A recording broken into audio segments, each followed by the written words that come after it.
Bueno, buenos días. Vamos a dar comienzo al cuarto Ateneo del Colegio Argentino de Cardiólogos Intervencionistas. En esta oportunidad el tema es cierre de foramen oval permeable y hemos invitado a la gente que más sabe de esto, que son nuestros colegas, los pediatras y neurólogos, para poder discutir sus indicaciones y técnicas. El disertante del día de hoy es el doctor Germán Enestrosa, que ya está aquí con nosotros, y el doctor Aníbal Damonte, que nos debe estar escuchando. No sé si tenemos audio de retorno. Aníbal, ¿nos estás escuchando? Desde Buen día, Rosario, Alejandro, te quien va a escucho. presentar un caso clínico. ¿Cómo estás, Aníbal? Buenos días. Buen día, Alejandro, ¿me Tenemos en el escuchan panel, bien? ¿Me escuchan? te escuchamos muy bien. Quiero saludarte a vos y quiero En el saludarlos a todos quienes están allá, a Germán Enestrosa y a todos los miembros del panel y a quienes están en el auditorio y agradecerle al colegio la invitación a participar de este cuarto Ateneo del año 2015. Creo que es un claro ejemplo esta forma de actividad científica que auspicia el CASI del espíritu federal de nuestro colegio, así que lo celebro. Muchas gracias, Aníbal. Tenemos en el panel a los doctores José Alonso, al doctor Claudio García Dávila, al doctor Alejandro Lakowski, que está llegando, y el doctor Damsky Barbosa, que no está como panelista online porque está presente el doctor, así que le agradecemos. Y en este caso, la industria Angiocor, que nos está acompañando con la mostración de productos luego de la presentación de el doctor Enestrosa y del caso clínico. Así que bueno, vamos a comenzar el Ateneo. Muchas gracias. Doctor. Bueno, buen día a todos. Muchas gracias, Alejandro, y a todas las autoridades del CASI por la oportunidad de esta charla. La verdad que el foramen oval es un tema bastante frecuente, común y donde se ha conversado mucho, pero sigue siendo un tema muy espinoso y algo donde nos peleamos permanentemente. Nos peleamos en el buen sentido los neurólogos, los hemodinamistas, los cardiólogos y los médicos clínicos. Y yo celebro esa discusión porque creo que cuando no existe esa discusión, las decisiones clínicas y terapéuticas y son tomadas en forma individual y no consensuadas, en general no llevan a un buen puerto. La idea de la charla es básicamente tocar algunos puntos conflictivos. Yo no voy a hacer hincapié en la técnica porque eso lo va a mostrar muy bien Aníbal y me parece que técnicamente es un procedimiento no demasiado desafiante, relativamente sencillo. Bernard Meyer dice que es el procedimiento más fácil que hay dentro del intervencionismo cardiovascular. Yo no estoy tan de acuerdo con él en esas y en otras cosas, pero en la medida en que uno está entrenado en abordar el septum interauricular, por supuesto que resulta relativamente más sencillo cerrar un foramen oval que una comunicación interauricular. Pero tiene sus tips que es bueno a veces conocerlos. Bueno, como ustedes saben, yo trabajo entre otros lados en la Fundación Favaloro desde hace algunos años y a mí me gusta empezar un poco con la historia. Este señor que está acá y que dentro de un mes más o menos va a dar una charla conmemorando los 40 años del primer cierre de comunicación interauricular, es un cirujano que todavía anda dando vueltas y es increíble. La verdad que el primer cierre de comunicación interauricular, no de foramen oval, lo hizo hace 40 años. Hace 40 años. 3 años antes que la primera cinecoronografía. Si pensamos que él hace 40 años pudo hacer esto, es bastante sencillo entender que después de 40 años esto tiene que ser una práctica reproducible, segura, estandarizada y con mínimos efectos adversos, y de eso voy a tratar de convencerlos y de mostrarles cuáles son las evidencias. Ahora bien, si quieren empezar a sacar los tomates, acá tenemos un tucumano que es bastante liero, así que le puedo empezar a tirar a este doctor que está acá, que el año pasado en el TCT dijo que todavía no hay una data suficiente para que la indicación del cierre del foramen oval junto con un stroke criptogénico tenga un nivel de indicación tipo 2, ahora es clase 3, clase 3A, con un nivel de evidencia C, porque todavía no está claro que es beneficioso el cierre en relación al tratamiento clínico. Pero bueno, hay circunstancias en las cuales la indicación del cierre no genera duda. Y básicamente yo los invito a pensar en la cantidad de veces que uno encuentra pacientes con resistencias pulmonares o presiones pulmonares en la arteria pulmonar y el ventrículo derecho elevada. En todas esas condiciones en las cuales el foramen oval está permeable, se justifica por la hipoxia que genera cerrar el foramen oval. Hay indicaciones que son absolutas, como en aquellos casos en los cuales hay el síndrome de ortodeoxiplatipnea, en las condiciones en las cuales son buzos profesionales, pero también hay un montón de otros puntos en los cuales por ahí no nos ponemos a pensar, como por ejemplo la estenosis valvular significativa, en la enfermedad de Epstein, cuando hay infarto de ventrículo derecho, cuando hay embolia pulmonar o cuando hay hipertensión vascular pulmonar. Ustedes piensen, ¿qué cantidad de pacientes hay caminando por el mundo que tienen enfermedad pulmonar obstructiva crónica, que tiene presiones pulmonares elevadas, y en aquellos pacientes el foramen oval permeable favorece el desarrollo de hipoxia? Por supuesto, si este paciente tiene riesgo de tromboembolia o de trombos en el lecho vascular venoso, la indicación sería por lo menos conversable. Ahora bien, ¿qué es el foramen oval? El foramen oval es muy útil en la vida intrauterina porque, como ustedes pueden ver acá, la sangre mejor oxigenada que viene de la placenta pasa por el ductus venoso y gracias a la válvula de Eustaquio, al golpear la válvula de Eustaquio se dirige preferentemente al foramen oval que está en el septum interauricular, y lo que permite el foramen oval es que el corazón del bebé a través de las coronarias y el cerebro reciba la sangre mejor oxigenada. Ustedes piensen que hacia el árbol vascular pulmonar menos del 8% de la circulación fetal va, porque el pulmón no sirve para nada más que para crecer y desarrollarse en la vía intrauterina, con lo cual, gracias al foramen oval permeable y gracias a la válvula de Eustaquio, el corazón y el cerebro del bebé van a recibir la mejor sangre que puede recibir, que es la que viene de la placenta de la madre.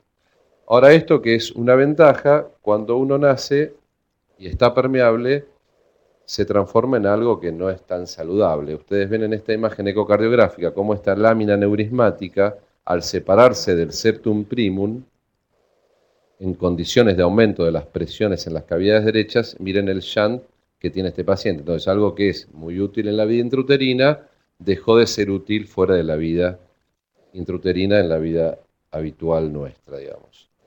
Ahora bien, cuando uno piensa, ¿por qué nos ocupamos de esto? Y bueno, imagínense que entre 30, 35, hasta 40% de un montón de series, las personas normales que andan caminando por la calle tienen un foramen oval permeable. Por supuesto que a todas no se les debe cerrar el foramen oval, no tiene indicación, no tiene ningún sentido. Ahora, cuando uno lo asocia el stroke criptogénico con el foramen oval permeable, la presencia de foramen oval permeable es muchísimo mayor en los pacientes con stroke criptogénico que en la población normal. Y si calculamos aproximadamente que entre 700 y 750.000 accidentes cerebrovasculares sean solamente en los Estados Unidos, de esos entre un 25 y un 30% son criptogénicos. Entonces, si sumamos estas dos prevalencias, veremos una población enorme que se debería favorecer con el cierre del foramen oval permeable si este es el culpable del ACV isquémico. Ahora bien, hay un montón de trabajos que demuestran que la prevalencia de foramen oval permeable en los pacientes con infarto criptogénico es mucho mayor que en la población normal. Este es el control y estos son los pacientes con foramen oval permeable y con stroke criptogénico. En aquellos pacientes que tienen stroke no criptogénico, esta es la prevalencia. Por supuesto que hay trabajos que muestran que no están así. Entonces es una discusión bastante prolongada. Ahora, cuando uno va a buscar la evidencia, ¿qué es lo que tenemos para poder indicar ante el primer ACV criptogénico el cierre del foramen oval permeable? Esto parece un trabalenguas. Está el closure, el respect, el PC trial, el reduce. Bueno, yo voy a hacer una visión panorámica y muy por arriba de cada uno de estos trabajos. En el año 2006, aproximadamente se cerraban en el mundo 1 millón de foramen oval permeable por año. Imagínense la presión de la industria y la revolución que esto generaba en la comunidad médica. Había un médico en Salt Lake City que se llama Sorensen, que cerraba 30 forámenes ovales por mes. Por supuesto que la trampita que hacía era que él indicaba cierre de foramen oval, en lugar de poner cierre de foramen oval, ponía cierre de comunicación intraauricular porque la FDA no lo permitía. Entonces, a partir de esta expansión que tuvo la práctica, las evidencias se tuvieron que sostener con trabajos. Y el primer trabajo que salió publicado en marzo, el 15 de marzo, no está la fecha ahí, del 2011, fue el Closure One. El Closure One fue un trabajo que se hizo con el dispositivo Starflex. Acá ustedes lo ven, es un dispositivo que ya salió del mercado. La empresa cuando terminó el trabajo quebró. Es un doble paraguas que yo no lo llegué a conocer, pero me contó José, que tiene amplia experiencia en el tema, que lo ha usado bastante frecuentemente.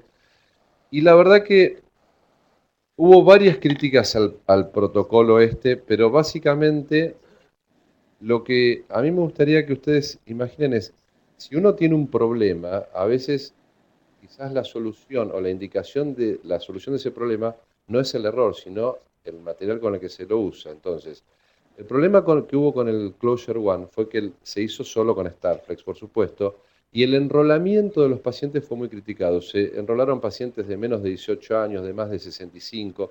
Hubo pacientes que iban hacia el brazo de cierre de foramen oval, que en el transcurso de la espera del cierre de foramen oval tenían el segundo stroke. Fue bastante criticado en su metodología. Y por supuesto los resultados fueron bastante deprimentes. Vean acá, es un trabajo de 900 pacientes en el cual en el grupo de cierre hubo 3.2 complicaciones vasculares, casi un 6% de arritmias para un grupo de control de menos del 1%. Episodios de sangrado de 2.6%, con lo cual era mucho más riesgoso cerrar el foramen oval en este trabajo que el mejor tratamiento clínico, que puede ser aspirina, antiagregación o heparina. Era lo mismo, digamos. Entonces, por supuesto que los resultados fueron bastante deprimentes. Entonces, a pesar de ser el primer estudio que se completó, prospectivo, randomizado, no tuvo superioridad el tratamiento del cierre del foramen oval con el tratamiento médico y no hubo beneficios significativos, ni siquiera relacionándolo con aneurisma del septo interauricular, con lo cual las complicaciones fueron muy importantes y yo creo personalmente que tuvo que ver básicamente con el dispositivo que se usó, además de los errores en el enrolamiento. 2 años más tarde se publicó el Trial Respect, que es el Respect PFO Trial, que se hizo con el Amplatzer, con el dispositivo que todos conocemos y que, digamos, poco probable que alguien no haya visto dentro de esta sala. Esta es una diapositiva que yo detecto, pero básicamente quiero que vean, acá se enrolaron 900 pacientes, en el cual el grupo de cierre fue de 500 y el otro fue de 481, un total de 980 pacientes seguidos a 2 años. El endpoint primario fue, por supuesto, la presencia de un stroke recurrente. Y los resultados fueron bastante sorprendentes. Ustedes piensen que la tasa de recurrencia en una población normal de stroke criptogénico es al año menor del 6%. Con lo cual, teniendo una tasa de recurrencia tan baja, la posibilidad de que la P sea estadística, o uno enrola miles de pacientes o lo sigue a un montón de años paciente, con lo cual este número, en el grupo de cierre, la recurrencia al año fue de 9 pacientes en los 400 y pico que vimos, y en el tratamiento médico de 16.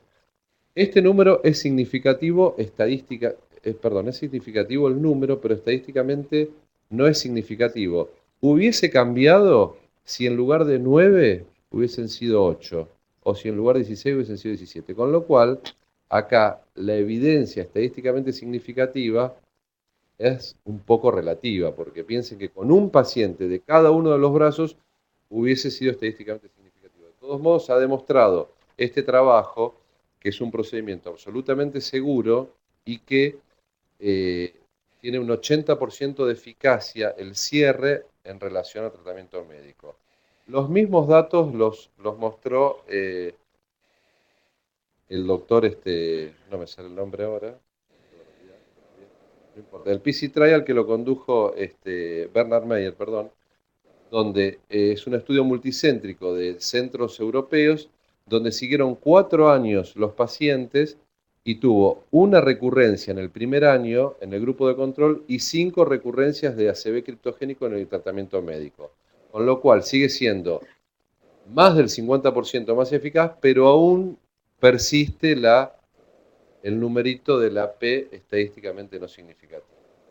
Con lo cual seguiremos discutiéndolo y esperemos los resultados del REDUCE, que es un estudio que todavía está en reclutamiento, son 800 pacientes con el dispositivo de Hilex, que es la empresa Gore que lo está llevando adelante, en centros europeos y americanos.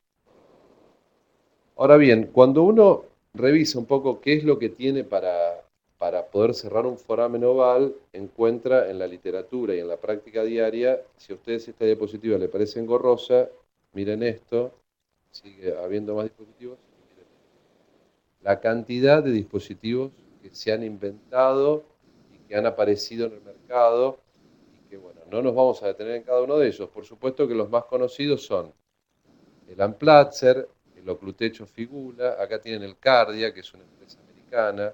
Este dispositivo está fuera del mercado, que es el SoliSafe. Esta empresa cerró, que es el Atriacept que discutimos hace un ratito con el Closure One, con una línea de investigación muy interesante, que era este dispositivo que es el biodegradable. Está el Hilex, que yo particularmente lo he usado bastante en la Argentina, pero la forma de implante es bastante engorrosa. Y aparecen otras cosas que la verdad que son llamativas, como el Corex Flat Stent, este dispositivo de sutura, el Sierra, el CEP RX, que realmente no lo vi nunca, el Primer, y hay uno que se llama Sideris Patch, que lo inventó un griego que se llama Sideris, que le pone un parche al foramen oval. El primer dispositivo lo dejaban un mes el parche y después lo sacaba porque eso favorecía el cierre espontáneo, después lo evolucionó y lo deja 24 horas. Son cosas que realmente pasan un poco la locura, opino personalmente. Ahora bien, siendo un poco a la práctica y a cómo uno debería desarrollar el cierre del foramen oval, hay varias teorías, pero personalmente creo que la guía radioscópica y cardiográfica es la más segura y considero que es la que todos deberíamos utilizar, por lo menos en los primeros procedimientos. Muchos médicos utilizan la vía radioscópica. El doctor Bernard Meyer es un defensor acérrimo de que solamente esto debe ser citoscopía porque es un procedimiento muy simple. Y algunos otros han publicado trabajos de cierre con eco transesofágico exclusivamente o eco intracardíaco.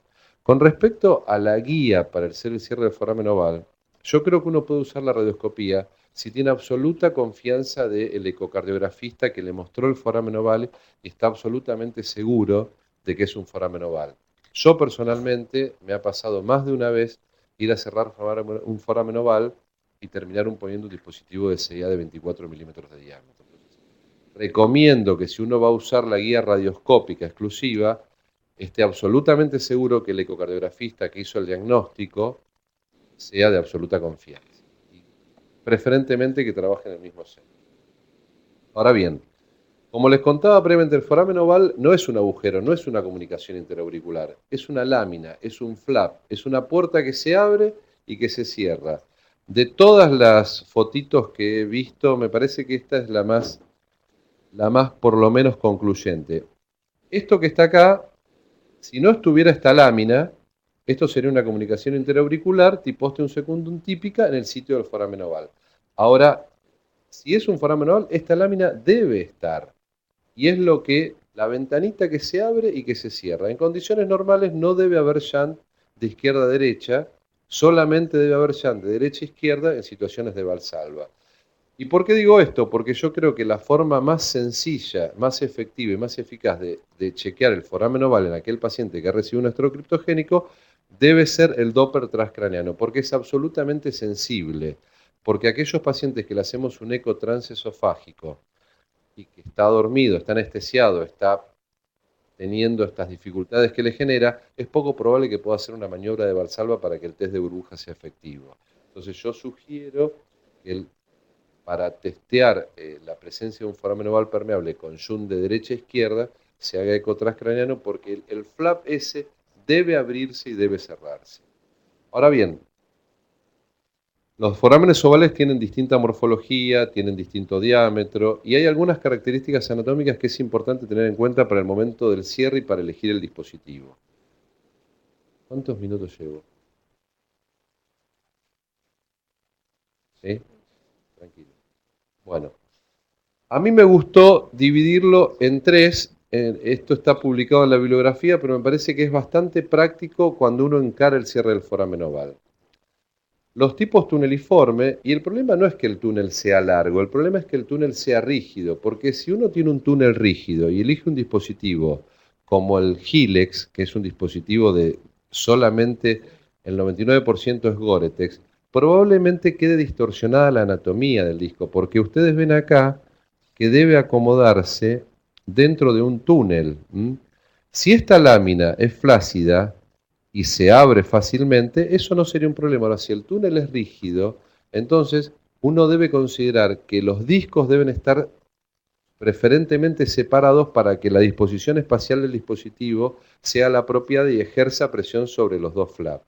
Entonces, los tipos tuneliforme son bastante desafiantes en cuanto a la elección del dispositivo. Los tipos neurismáticos son probablemente los más peligrosos. ¿Por qué? Porque al ser aneurismáticos, si el dispositivo que elegimos es pequeño, seguramente cuando el septum aneurismático flamee, pueda generar o un, se dice dislodgement, pero es un como desacomodamiento del dispositivo, o a una erosión. A mí me pasó personalmente, se erosionó y se desacomodó y se quedó en el lugar, pero puede erosionar, desacomodarse y embolizarse. Entonces, el tipo aneurismático no genera dificultades en cuanto al dispositivo que vamos a elegir, sino al tamaño. Yo creo que lo ideal sería utilizar un dispositivo lo más grande posible para incorporar ese aneurisma dentro del dispositivo. Y en aquellos pacientes en los cuales el septum primum, que es esto que está acá, ¿sí?, es lipomatoso o grueso, son aquellos forámenos ovales en los cuales uno puede poner el dispositivo que quiera, puede poner el tamaño que quiera, pero tiene que saber que la morfología espacial del dispositivo va a ser absolutamente horrible. ¿Qué quiere decir? Cuando ustedes lo vean, el dispositivo les va a quedar casi en 90 grados. ¿Por qué? Porque los discos que abracen el septum lipomatoso no van a quedar nunca juntos. No es un cierre prolijo. Pero lo que importa acá es que sea efectivo, no que sea prolijo. Lo que nosotros buscamos es la ausencia de shunt de derecha a izquierda. No nos interesa que quede el dispositivo perfectamente alineado con el septum interauricular. Ahora bien, en función de estos hallazgos ecocardiográficos, uno puede cambiar de dispositivo, cambiar la técnica, cambiar el diámetro o probablemente cambiar, digamos, si pensaba poner un dispositivo, digamos, los que son simétricos o los que son asimétricos, o un dispositivo que sea, bueno, en función de las imágenes ecocardiográficas es en lo que nos vamos a basar en cómo vamos a encarar ese procedimiento. Ahora bien, como les decía previamente, el tamaño del dispositivo es importante. Bueno, es importante en tanto y en cuanto más pequeño sea el dispositivo, más fuerza va a hacer en juntar las dos paredes y probablemente más rápido selle ese foramen oval. Por supuesto que cuando tenemos dudas vamos a ir a un dispositivo más grande para estar más seguro de que vamos a evitar la embolización. Entonces, cuando vamos a hacer el cierre es importante la posición más que el tamaño. Y la posición es bastante sencillo en la imagen radiológica porque hay un montón de trabajos que muestran que lo ideal es la figura del Pac-Man, y el Pac-Man siempre se tiene que estar comiendo el septum primum. Entonces, imagínense acá una boquita englobando este septum primum, y esto nos da la certeza de que el dispositivo está de un lado y del otro. Esta es una mal posición y esta es la posición correcta. Entonces, el tamaño puede ser relativamente importante, pero lo más importante es la posición. Y la posición, como ustedes lo pueden ver, es mucho más seguro de seguirla en la ecografía que en la radioscopía. La radioscopía puede darnos alguna idea, pero la imagen ecocardiográfica es fundamental. Entonces, ¿hay complicaciones en el cierre del foramen oval? Por supuesto que las hay. Puede haberse un residual, formación de trombos, hay descripción de erosión. La embolización es prácticamente inhabitual, pero puede haber fallas en la liberación, sobre todo con el dispositivo de Hilex, y hay descritos en un muy bajo porcentaje arritmias y en un menor todavía taponamiento cardíaco. Yo tuve un taponamiento cardíaco y no fue por el dispositivo, sino que fue porque con la cuerda se perforó el techo de la aurícula izquierda en un proctorado que estaba haciendo tratando de que el médico aprenda cómo se cerraba el foramen oval. Ahora bien, si las distintas series muestran que la recurrencia del stroke tiene un promedio de 3.5, a mí me gustaría que me digan, digamos, si ustedes consideran que el cierre del foramen oval es un procedimiento que debemos hacer ante el primer stroke criptogénico o debemos esperar el segundo stroke criptogénico. Aquellos que después de haber escuchado esto y haber visto, me pueden contestar si tienen un paciente con stroke criptogénico en un foramen oval permeable con shunt de derecha a izquierda, ¿cuántos indican el cierre del foramen oval? ¿Ninguno indica el cierre? Nuevo tratamiento médico. No tiene aneurisma del septum. Tiene un foramen oval permeable con shunt de derecha a izquierda ante maniobra de Valsalva y tiene un stroke criptogénico. Y por supuesto, si yo digo stroke criptogénico, estoy descartando enfermedad en las carótidas, trombopatía, arritmias, por supuesto, fibrilación auricular. No hay ninguna otra fuente embolígena más que el foramen oval. A ver, ¿quién de ustedes indica ante el primer evento el cierre del foramen oval?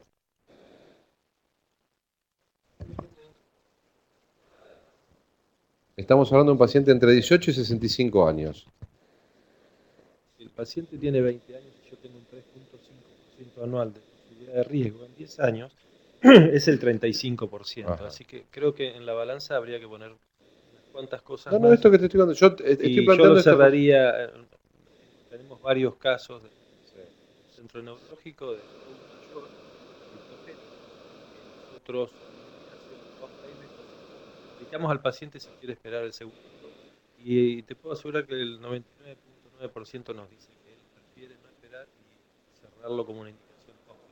Bueno, ese es el problema que tiene el Reduce, que es el trial de Gore, que necesita juntar 808 pacientes para que la N sea significativa, y cuando uno le pregunta si quiere esperar el segundo evento, o digamos, si quiere ir al sorteo de tratamiento médico o cierre del foramen oval, la mayoría elige el cierre del foramen oval. Con lo cual, lo que yo creo que esto es una discusión semántica y más comunicacional entre los grupos médicos y la charla con los pacientes, más que una discusión científica, porque queda claro que con una tasa de recurrencia de 3.5 en un paciente de 18 años es baja, ¿sí? Es baja en la población global, pero para ese paciente es altísima.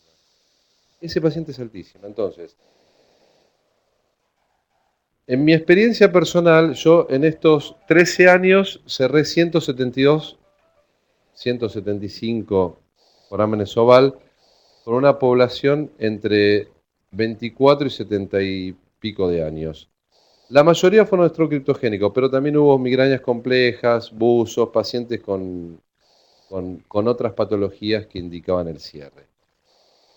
Es un procedimiento muy seguro que en manos de gente entrenada no debería generar complicaciones y debería, digamos, yo no digo ser estandarizable y reproducible en el 100% de los laboratorios de hemodinamia. Yo creo que uno debe tener un número mínimo para poder enfrentar esta práctica con cierta seguridad, pero por lo menos discutirla que existe y que se puede llevar a cabo.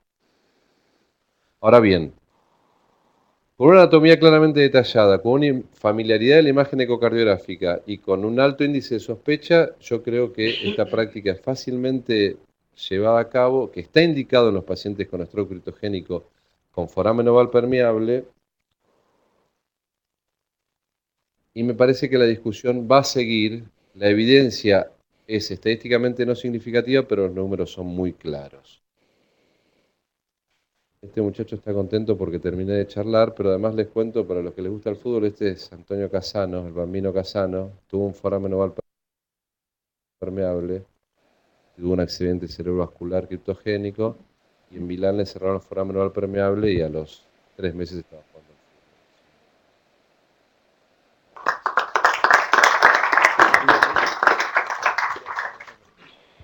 Muchas gracias, doctor. Yo no sé si quieren hacer algunas preguntas ahora al panel o si seguimos con el caso clínico. Lo deciden ustedes, el panel. Presentamos el caso clínico si están de acuerdo. Aníbal, ¿nos escuchás? Los escucho perfecto, Alejandro. Realmente lo felicito a Germán, me gustó mucho la revisión que hizo. Fue muy práctica, aparte de mostrarnos datos de la evidencia, pero fue muy práctica. Así que si ustedes me escuchan bien a mí, voy a empezar con la presentación de este caso que ejemplifica simplemente cómo muchas veces estos procedimientos deben ser ajustados más que a la evidencia, ser hechos tipo un traje a la medida de cada paciente que vemos multidisciplinariamente. ¿Me están escuchando bien? Escuchamos perfecto, así que adelante con la presentación.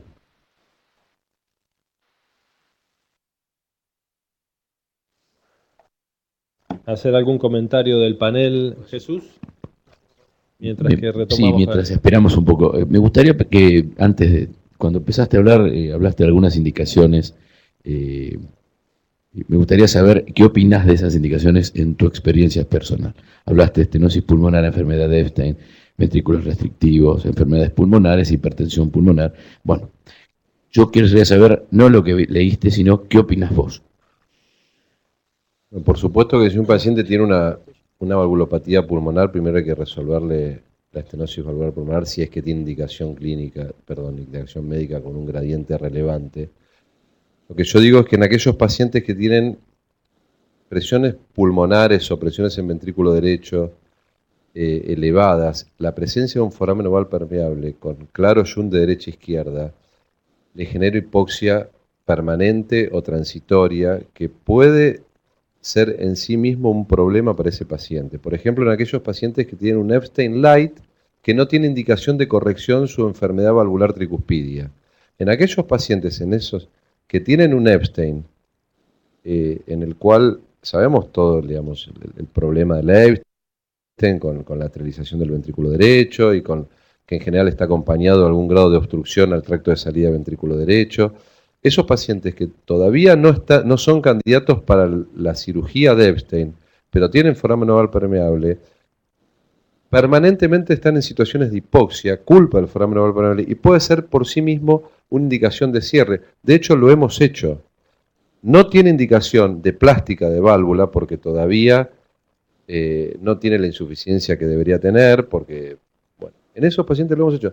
En aquellos pacientes EPOC que tienen una presión pulmonar media elevada y que tienen hipoxia, pero hipoxia comprobada, por supuesto, con foramen oval permeable y en el cual se ha descartado otras causas de EPOC, como pueden ser fístulas arteriovenosas pulmonares, pueden ser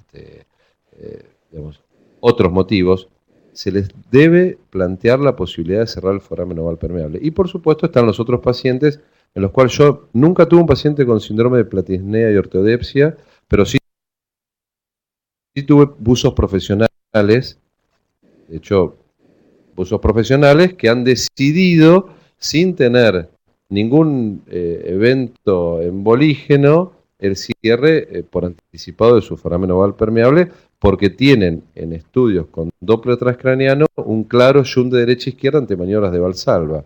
Entonces, para evitar la enfermedad por descompresión y para no llegar tarde, la indicación del cierre del foramen oval es clarísima. Por supuesto que lo que nos ocupa acá es el estrogénico con el foramen oval permeable. Yo no quise tocar el tema de las migrañas porque me parece que es algo todavía, digamos, no demasiado claro en la literatura. Si uno va a buscar qué porcentaje de la población tiene episodios de migraña,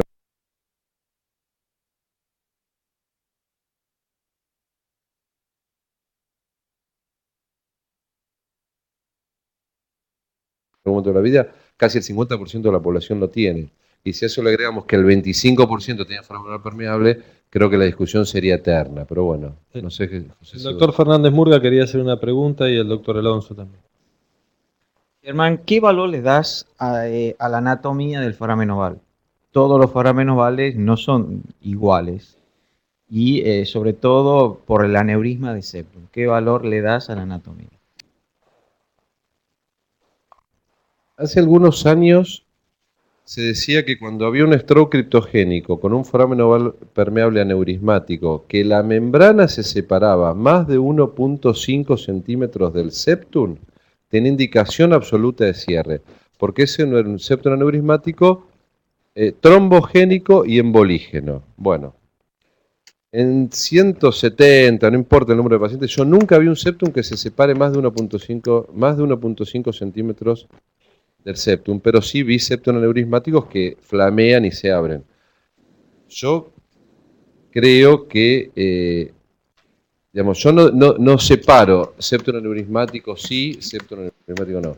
Si el paciente consulta con un stroke criptogénico, claro, con un foramen oval permeable, con shunt de derecha a izquierda, yo le indico el cierre. Por supuesto que si el septum es aneurismático, la literatura dice que la relación entre septum aneurismático y fenómeno tromboembólico es mucho mayor, pero en la práctica diaria no es algo que tengo demasiado en cuenta. Sí, en el acto de cierre trato de poner el dispositivo más grande que tengo, para tratar de incorporar ese septum todo dentro del dispositivo.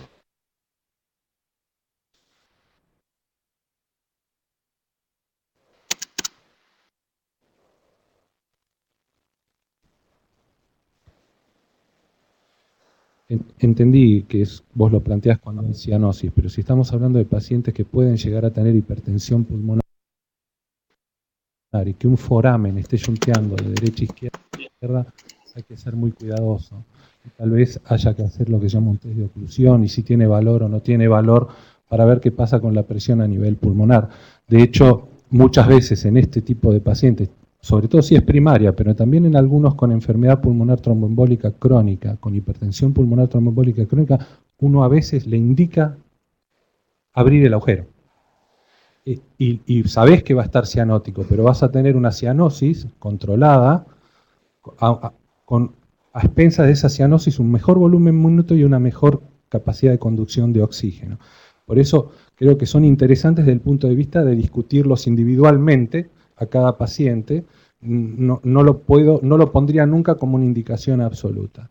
En relación a la anatomía, hay bastantes trabajos que relacionan la anatomía del septum con mayor probabilidad de riesgo, y acá tenemos que separar poblaciones, pacientes menores de 40 años y de más de 40 años, como población de riesgo. Y me parece que en la primera etapa, como todavía, como vos muy bien dijiste, no tenemos evidencia estadística que demuestre que esto es absoluto, sí me parece importante tomar en cuenta ciertos factores. La excursión del septum, no solo el tamaño del aneurisma, de 15 milímetros ya se está viendo que con 10 es mayor la trombogenicidad del aneurisma. Y diámetros de aneurisma, que yo sí vi muchos, vi un septum que era todo aneurisma, aneurisma de diámetro de más de 10, no solo la excursión, aunque excursione menos de 10, con aneurisma de más de 10 milímetros en el septum también se sabe que es mucho más trombogénico un foramen oval normal. Entonces, en esos pacientes que tienen una anatomía que es más desfavorable, yo personalmente, y acá volvemos a lo que es personal, como vos dijiste, no dudo en cerrárselo con el primer episodio, no voy a esperar que tenga uno peor. Yo se lo recomiendo. Y ahí está mucho lo que vos decías de la relación de cómo uno debe dar información al paciente.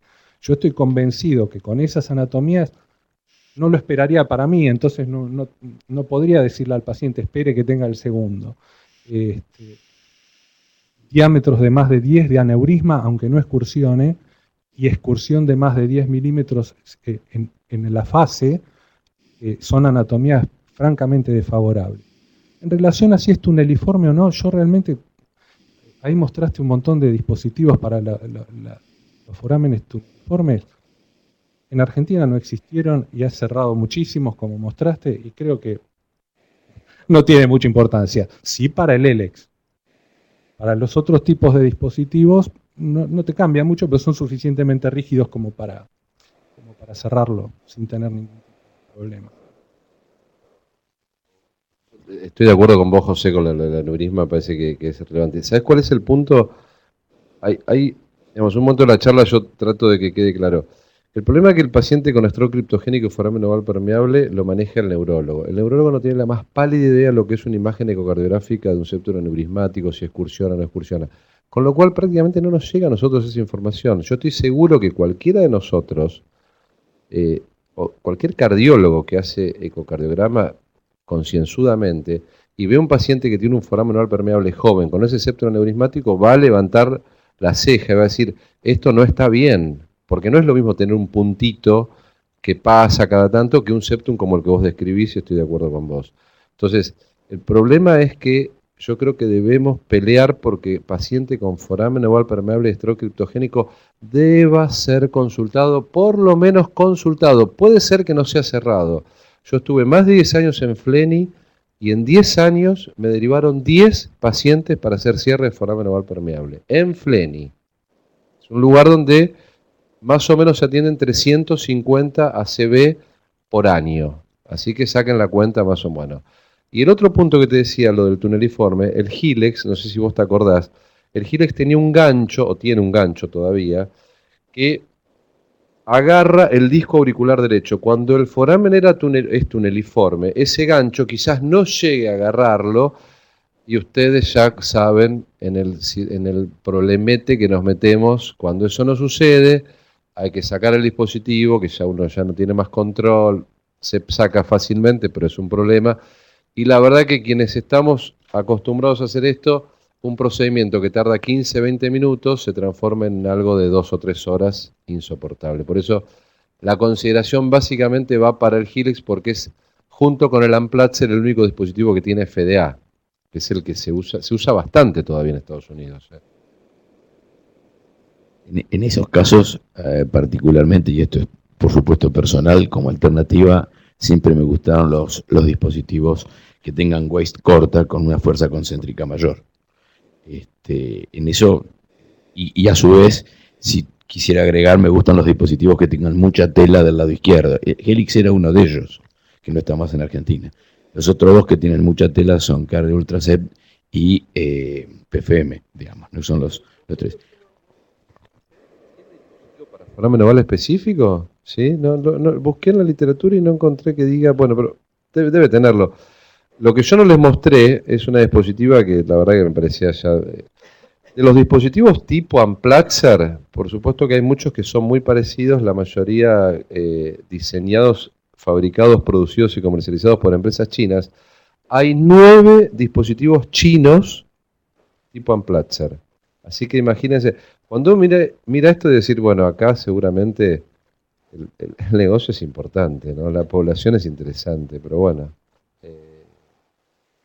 A mí me parece que digamos, el mensaje o la discusión o por lo menos lo que me gustaría que quede es que yo creo que un paciente que tiene un ACV criptogénico con un foramen oval permeable, por lo menos hay que charlarlo con el hemodinamista. Por lo menos hay que charlarlo. Como alguna vez escuché, no digo todos, pero tampoco nunca. Ese es el punto. No digo todos, pero tampoco nunca.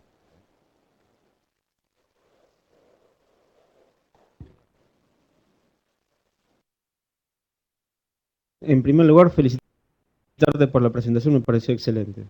Estoy de acuerdo en que, bueno, las guías no dicen que hay que cerrar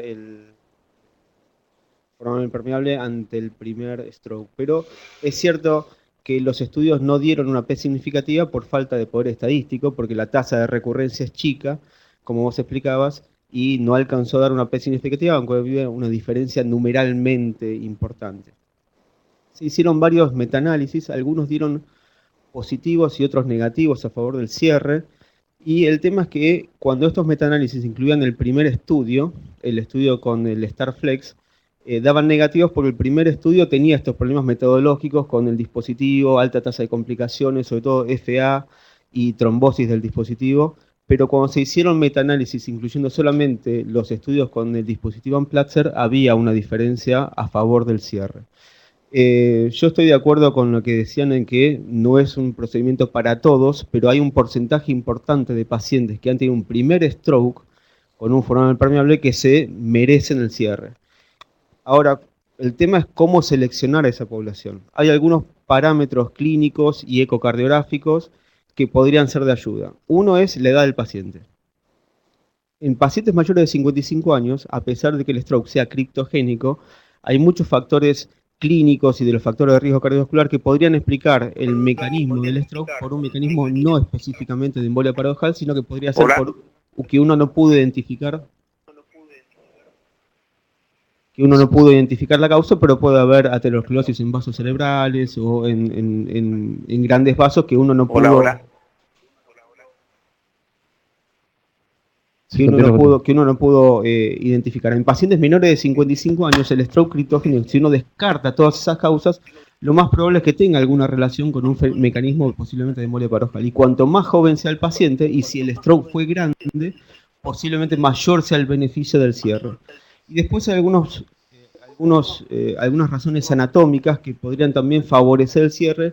Cuando el foramen alveolar es grande, ¿cómo podemos saber que es grande? Uno es con el test de burbujas. Si el ecocardiografía nota que pasan más de 20 burbujas de derecha a izquierda con maniobra de Valsalva en los primeros 3 latidos después de la inyección de la opacificación de las cavidades derechas, eso habla de que hay un yunteo grande de derecha a izquierda. En pacientes que han tenido antecedentes o que tienen trombosis venosa profunda, es una clara indicación de cierre. En pacientes jóvenes y en pacientes que han tenido un ACV grande, uno no quisiera esperar un segundo ACV para indicar el cierre. Entonces, como decía Germán, me parece que esto no es para todos, pero es para un porcentaje importante de pacientes, sobre todo pacientes jóvenes, pacientes con ACV grande y pacientes con anatomía de alto riesgo. Y la otra cosa importante, como mensaje que dijo Germán, me parece muy importante, es hablar en forma interdisciplinaria. No tiene que tomar la decisión solamente el neurólogo o solamente el cardiólogo, sino que se tiene que juntar el cardiólogo intervencionista, el cardiólogo clínico y el médico de cabecera o el neurólogo y entre todos decidir qué es lo mejor para el paciente. O sea, es que nosotros discutíamos mucho. Perdón, Aníbal. Un segundo, sí. Doctor, sí, lo escuchamos, doctor Damonte. ¿Me escuchan ahí? Ahora estoy intentando a través del teléfono, no sé si por ahí me escuchan. Sí, lo escuchamos bien. Como comentario anecdótico, como te decía, en 12 pacientes en 10 años en Flery nos derivó el grupo de neurología vascular. Y yo discutía mucho con los neurólogos, básicamente con uno de ellos, con el doctor Moschini, que es un tipo muy piola y muy inteligente. Y él me decía, de los 12 pacientes que cerraron, 11 no tienen un residual. Ahora, te tengo que reconocer que de los 12, 10 tenían una migraña terrible, a todos se les fue el dolor de cabeza. Con lo cual digo, bueno, mandame a los pacientes que tienen cefalea, entonces, no me querés mandar los que tienen foramen oval y stroke, mandame los que tienen cefalea. Pero yo creo que tu resumen ha sido perfecto, digamos. Creo que... Vamos a seguir ahora que está Aníbal. ¿Nos escuchás, Aníbal? Yo a ustedes los escucho perfecto, no sé si ustedes me escuchan a mí. Con la presentación que ahora te escuchamos muy bien. Que nos quedamos sin tiempo. Bárbaro. Avanzo entonces rápido, no sin antes hacer una reflexión de lo que había dicho Germán, a quien felicito por la presentación. Cuando él dijo que en el año 2006 se cerraban 1 millón de forámenes ovales permeables, coincidía con lo mismo que decía Bernie Mayer, me acuerdo en un simposio satélite del PCR, que decía que por cada 4 angioplastías coronarias ellos cerraban un foramen oval. no creo que eso sea igual en este momento. Así que bueno, es una reflexión y vamos al caso de la paciente que voy a compartir con ustedes. No sé si ven la diapositiva del caso clínico. Sí. Bárbaro. Esta es una paciente de la localidad de la ciudad de Venado Tuerto, una mujer de 34 años, sin factores de riesgo cardiovasculares conocidos. La primera diapositiva, Aníbal, que dice casos editados, cierre de foramen naval. Ahora sí, caso clínico, 34 años. Bien. No tenía factores de riesgo cardiovasculares conocidos. En el año 2002, a los 22 años de edad, tuvo un accidente cerebrovascular isquémico, internada en Venado Tuerto, con una monoparesia derecha, que recuperó a las 4 horas, y una afasia que mejoró progresivamente, según relata la paciente, a lo largo de 30 días. Tiene de aquella internación una resonancia magnética cerebral con una imagen de una lesión isquémica cortical en zona prerolándica izquierda, y en ese momento una angioresonancia magnética que descarta patología vascular extra o intracraneana. Le habían descartado arritmias supraventriculares por un Holter convencional en aquella época. Tenía estudios de trombofilia negativos y la habían medicado con clopidogrel por tiempo indeterminado, que ella suspendió por su cuenta a los 6 meses. Logró terminar su carrera universitaria recibiéndose de abogada, y desde el año 2007 presenta migrañas que fueron tratadas con diferentes medicamentos sin resultados favorables. En el año 2013 tuvo un episodio migrañoso asociado a visión borrosa y disfasia. Le actualizaron los estudios de vuelta, el Holter, lo menciono, no tenía arritmias, y se hizo un ecocardiograma en Venado Tuerto, donde el resumen sería lo que ven: ventrículo izquierdo de diámetros conservados, función sistólica conservada, aurícula izquierda y de cavidades derechas de dimensiones normales. Informaban un prolapso valvular mitral con insuficiencia mitral trivial, al igual que una insuficiencia tricupilla trivial. En cualquier momento que Alejandro, alguien de ahí quiera interrumpirme para hacer comentarios o preguntar algo que yo no haya mostrado, por favor, sentite libre de avisarme. Okay. Voy a pasar a la próxima diapositiva. No sé si ya la están viendo, pero ella consulta en ICR en febrero del 2014, un poco angustiada por los últimos episodios del año 2013 y porque, por otro lado, a los 34 años no había sido madre todavía y tenía intenciones de quedar embarazada, y tenía respuestas conflictivas con respecto a su posibilidad de embarazarse y si iba a estar medicada o no en relación a sus antecedentes previos. Acá fue evaluada por cardiología y neurología, se le actualizó el Holter. No sé si pueden ver ahí el resumen, pero mostró nuevamente ausencia de arritmias supraventriculares y ventriculares, y su frecuencia promedio y sus frecuencias máximas y mínimas estaban dentro de la normalidad. Se hizo un ecocardiograma y un eco transesofágico. Nuevamente un ventrículo izquierdo de dimensiones y función sistólica conservada, aurícula izquierda y cavidades derechas normales. No se vio acá el prolapso de la válvula mitral que se describía previamente. Insuficiencia mitral y tricupidia leve. Un aneurisma de septum interauricular que probablemente se pueda discutir si es aneurisma o si es hipermovilidad del septum, porque no estoy seguro si supera los 10 milímetros de excursión. Presión sistólica pulmonar normal, y en el ET se ve un foramen oval permeable asociado a ese septum hipermóvil con un pasaje espontáneo de microburbujas de derecha a izquierda antes del tercer latido. Así que yo aquí, si ustedes escucharon todo, me gustaría, si alguien quiere opinar con respecto a qué conducta tomar en el contexto de esta paciente, con los antecedentes neurológicos que tiene, con su ánimo de tratar de quedar embarazada antes de llegar a los 40 años, si la vamos a antiagregar, si la vamos a antikoagular, si le planteamos el cierre del foramen oval permeable, o si no le hacemos nada, o si desean que yo siga adelante con la presentación. Como tenemos poco tiempo, yo voy a dar la palabra a un intervencionista y a un clínico. El doctor Dansky Barbosa, si quiere decir algo, el doctor García. Sí, dos cosas. El eco transcraneano para mí es un hecho importante frente a este paciente. Y el segundo punto, la mujer embarazada se ha visto ya de derecha a izquierda a través de las burbujas. Así que si esta mujer en esta edad quiere quedar embarazada y con esta evidencia, yo posiblemente la enviaría hacia el foramen oval. Doctor García. Disculpame, no escuché el final. Jesús la mandaría a cierre de foramen oval.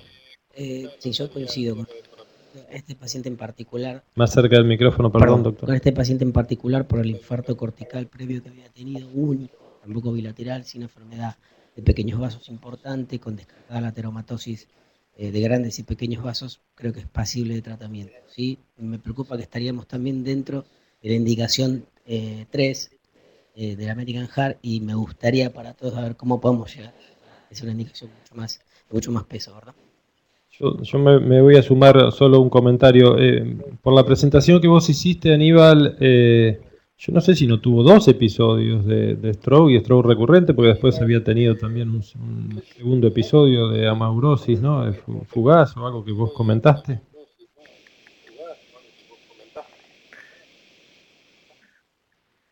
Sí, en el episodio de ella, luego del episodio del año 2002, empieza con migrañas desde el 2007 y la del 2013 es un episodio migrañoso asociado a visión borrosa y disfasia de corta duración. Yo omití que tuvo una resonancia nueva luego de ese episodio, que no veo un foco nuevo, pero clínicamente es sospechoso de que pudiera haber ocurrido otro evento, sin embargo no tenemos documentación imagenológica de eso.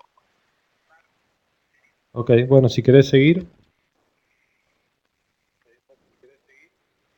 Muy bien, bueno, nuestra conducta consensuada, por supuesto, y en este contexto, ¿no es cierto?, de una paciente con un episodio claro, más un posible segundo episodio, una migraña de difícil manejo, la evidencia del foramen oval permeable asociado a por lo menos un septum hipermóvil, el deseo de la paciente de quedar embarazada, consensuamos que si bien el grado de recomendación, como bien se presentó, no es fuerte, pero buscando el traje a la medida del paciente, a esta paciente no la anticoagularíamos obviamente si está por embarazarse, y consensuamos en cerrar el foramen oval permeable. Verán la próxima diapositiva, bueno, simplemente un resumen de la estrategia habitual del procedimiento. No sé si todavía pasó, que es la premedicación, la premedicamos con aspirina y clopidogrel. Nosotros hacemos el procedimiento guiado por eco transesofágico, no somos, digamos, de la escuela del doctor Mayer de ir solo con fluoroscopía, si bien sabemos que ellos tienen muy buenos resultados. Creo que se perdió la presentación, yo no la estoy viendo por lo menos, no sé si ustedes la ven. Bueno, parece que...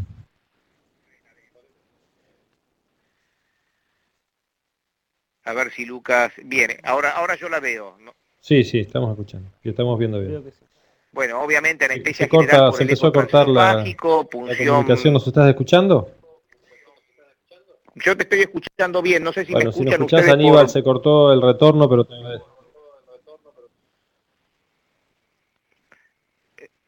No me escuchan siquiera por el teléfono. Aníbal, el caso clínico lo vimos...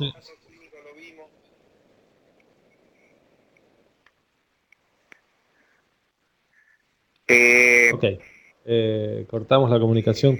Aníbal, no sé si vos nos estás escuchando, se corta la comunicación, pero nos quedamos sin tiempo y se está cortando. Vimos perfectamente el caso clínico y creo que... Si querés paso las diapos. En la sala... Sí, por favor.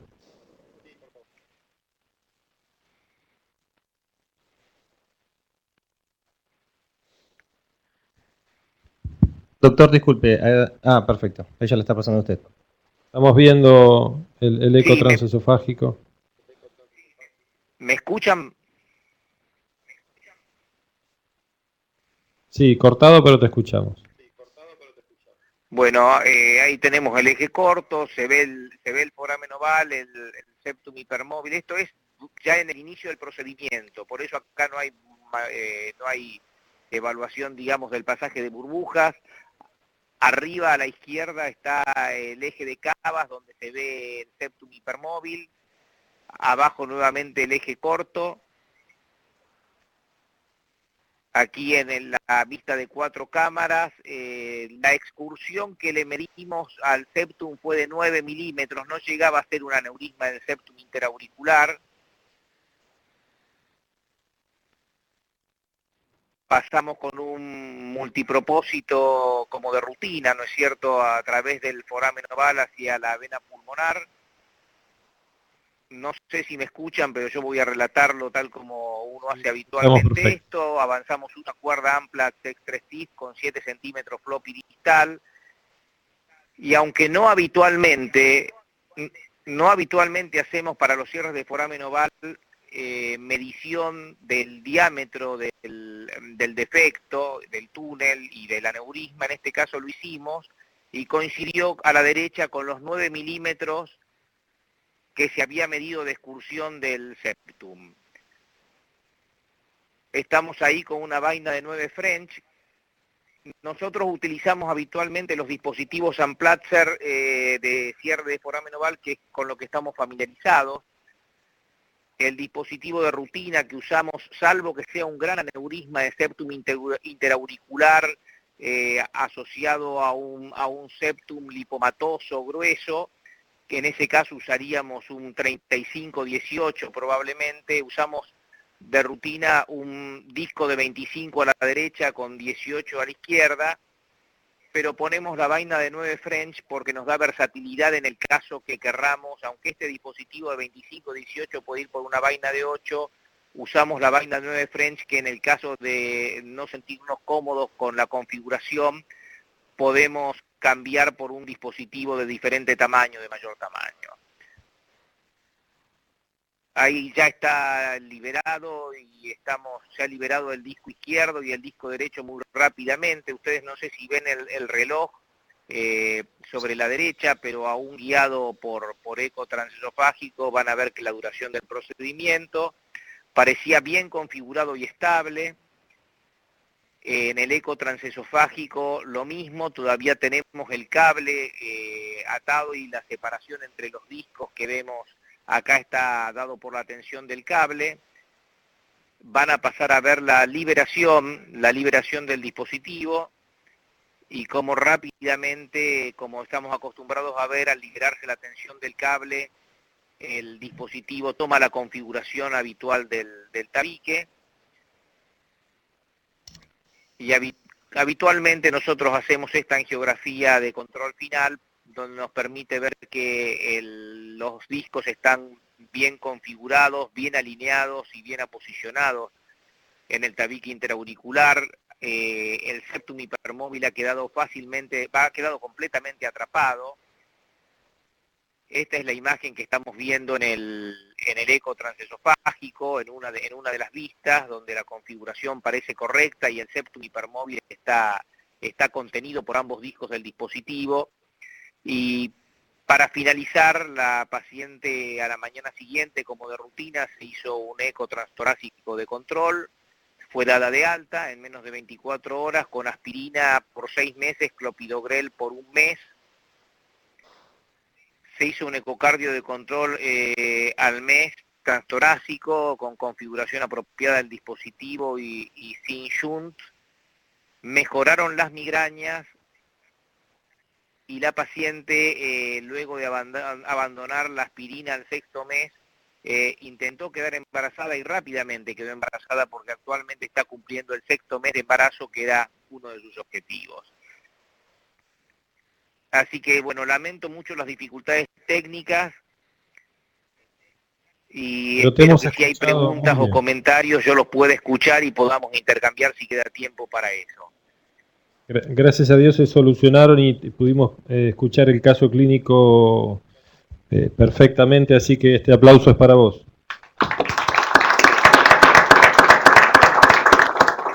Muchas gracias, Alejandro, muchas gracias a todos y les pido disculpas si en algo tuvo que ver a lo mejor con mi conexión el tema de la dificultad técnica. Gracias. Muchas gracias, Aníbal. Vamos a dejar, ya estamos pasados de tiempo, tenemos un minuto para hacer algún comentario al panel, si alguien quiere hacer alguna referencia acerca de este caso en particular. Sí, era preguntarle a Aníbal por qué decidió medirlo. Nosotros no estudiamos más. Al principio sí estudiamos para ver si era tuneliforme o no, pero no haciendo un inflado tan importante del balón. Apenitas lo inflábamos para ver si era tuneliforme y qué longitud tenía. Ya no lo hacemos más tampoco por lo que comenté antes, por los tipos de dispositivos que solemos usar, que suelen ser... Bueno, no sé si me escuchás. Sí. Bárbaro. Nosotros habitualmente no lo estamos haciendo a esto. Y por eso creo que ayer telefónicamente le comenté a Germán que iba a presentar un caso donde excepcionalmente habíamos hecho una medición para estar más seguros del tamaño del dispositivo que íbamos a poner. Esto, como comentaba inicialmente, podría haber ido uno directamente con el dispositivo si es un Amplatzer caballito de batalla, llamémoslo 2518, que fue el que finalmente hicimos.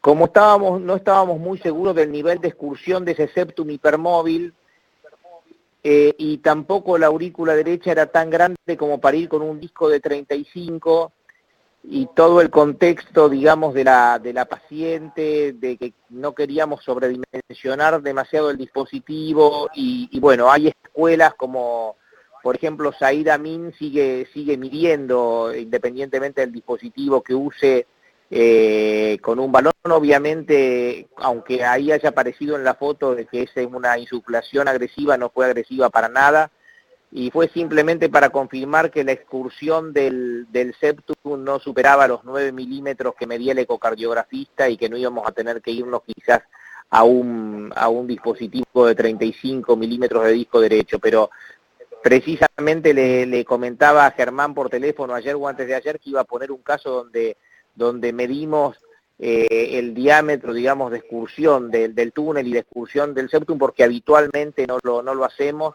De todas maneras, si uno lo hace con cuidado, lo que ha sido a veces descripto excepcionalmente de desgarro del septum, si uno lo hace con cuidado, eso se minimiza. De todas maneras, no lo hacemos de rutina. Así que esperaba esa pregunta y el comentario de alguien con tanta experiencia como vos.